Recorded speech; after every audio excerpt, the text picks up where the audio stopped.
Hello students, welcome to another video on travel diaries.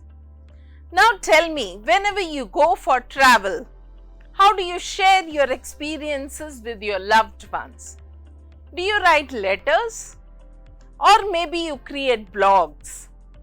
And how many of you write poetry describing your experiences? Okay, in today's video, we are going to learn how to write poetry. Come, let's go. Now, you have to answer these two questions. How do we instill the complexity of experiences into words? At times it happens that somebody enjoys something and is not able to put his or her experiences in words. So, we are going to learn how to do that. Then, in what ways do people tell their stories? Maybe through letters, maybe through poems, or maybe through blogs. So it's their experiences that they are sharing. Now, what is poetry? Poetry paints emotions. It's a very soft feeling. It paints nature and life using words that transcend time. They go beyond the time. We don't limit ourselves to that particular moment. And culture to evoke feelings and provoke thoughts. So this is what poetry is. Whether experienced or new, exploring poetry sparks creative self-discovery. We have to know more about what we are seeing, what we are enjoying, and that poem, it makes your old experiences also alive. Now the next one is how to write poetry. Writing poetry it often begins with a strong idea or concept. When something strikes you, hits you hard emotionally, then you come to writing poetry. It captures a moment. One moment is there which evokes certain emotions, and that leads to the writing of poetry. An emotion or a concept that resonates in your mind, in the minds of the readers, and then we write poetry. Now, what is important? It's important to think about the subject and the purpose beforehand. It's not that you just simply start writing poem. You think about the concept, what you are going to write about, and you develop that concept in your mind, and then the poetry comes. Now, the next one is poetry ideation guide. Here, first you have to choose your subject. What do I want to write about? You talk to yourself and check your feelings. What makes me happy, sad, upset, excited, or angry? Now you think about a person who inspired you, or you are a big fan of, someone from your family or outside, someone you admire. Thinking about something specific. You can think about a specific situation which you have chosen, like walking in a flower garden, or how evenings are very silent during winters. Now think of some impossible things. If there were no borders, if the sky was pink, if you could fly, or if you had superpowers.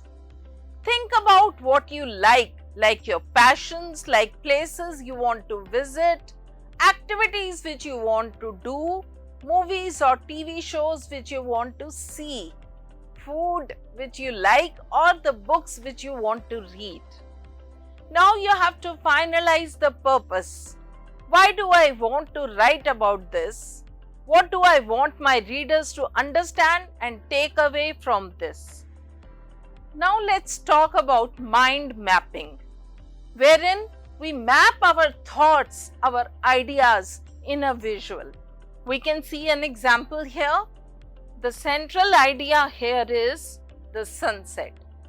What do? The organizer helps you visually brainstorm and organize your thoughts around a central theme or topic related to the poem you want to write. Now, we'll see the steps of how to map your thoughts in a mind map.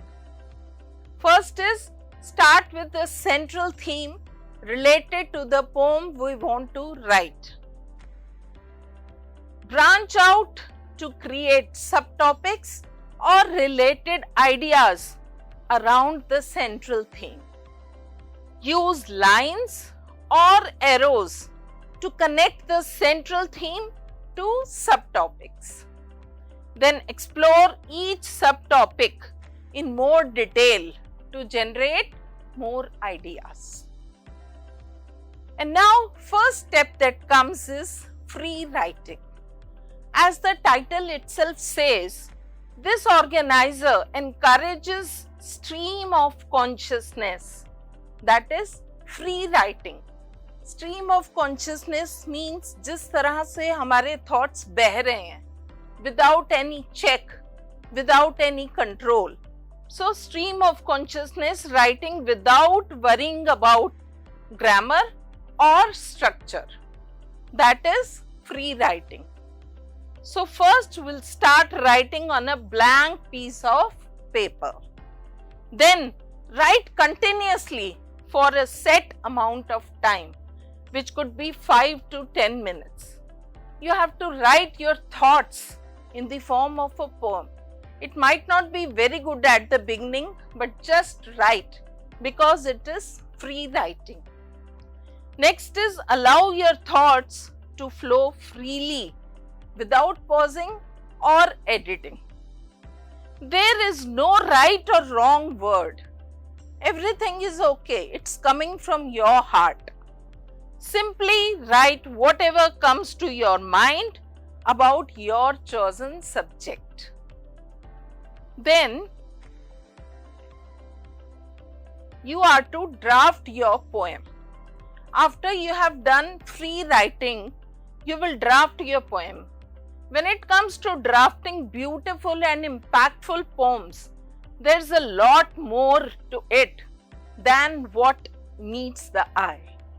बहुत सारे thoughts आते हैं, बहुत सारे steps आते हैं.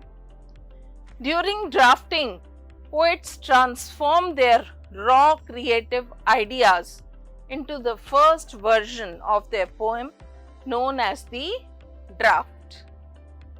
This initial draft is like the first brush stroke on a canvas. It's just the starting point. When you start, you don't get the whole immediate image. So drafting allows poet to firstly to select the perfect word.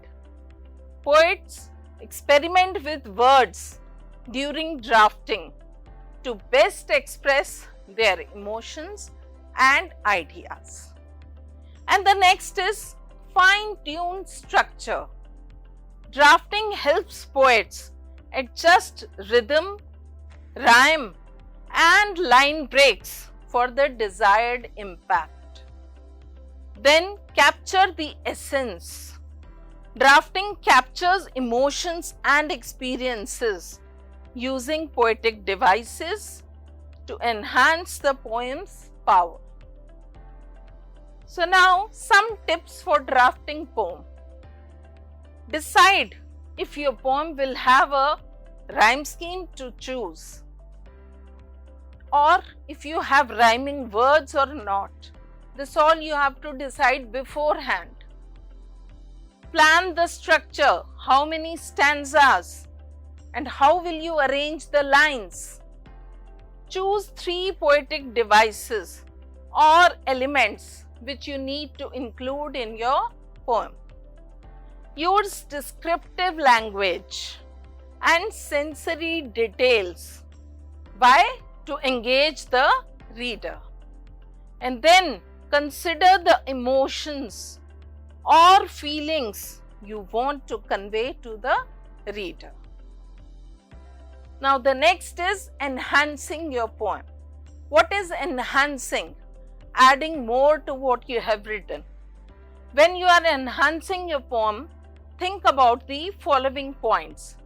First is using synonyms or near synonyms for some words to create alliteration or repetition because they add to the beauty.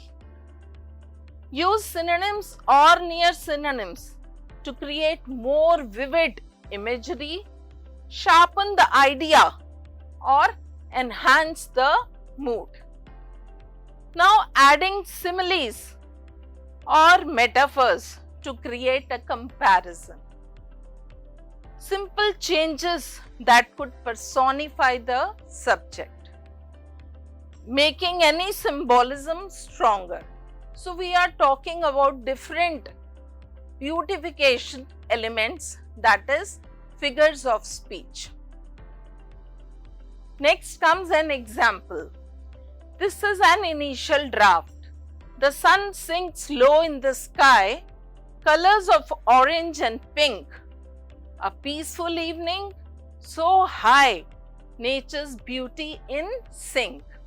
Now let's see what the poet does to it after enhancing. The sun dips below the horizon, casting a fiery orange and pink blaze.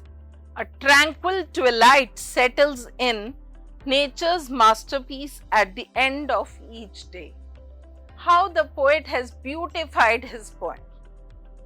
And now we have a checklist for you to edit your poem. There are different points which you have to consider before publishing your poem. Editing is required to make corrections and make your poem qualitative. Now it's the task time. Here's a poem for you. You have to read the poem and answer the questions given along with. That's all for today. Keep enjoying, keep learning.